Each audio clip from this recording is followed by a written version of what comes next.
अहिल्यानगरमध्ये हुंड्यासाठी छळाला कंटाळून विवाहितेने आपलं जीवन संपवलेलं आहे, आत्महत्या केलेली आहे। विवाहितेने विहिरीमध्ये उडी मारून आपलं जीवन संपवलंय। राहता तालुक्यातल्या एकरुखे या ठिकाणी ही घटना घडलेली आहे। तर घराच्या बांधकामासाठी सासरकडून 4 लाखांची मागणी केली जात होती।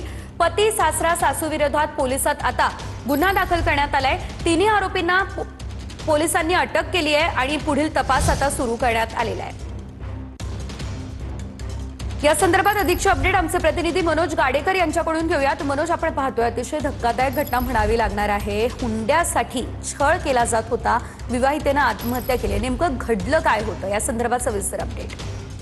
सेजल, खरं तर पैशांची लालसा माणसाला किती क्रूर बनवते ते या घटनेमुळे समोर आलेलं आहे।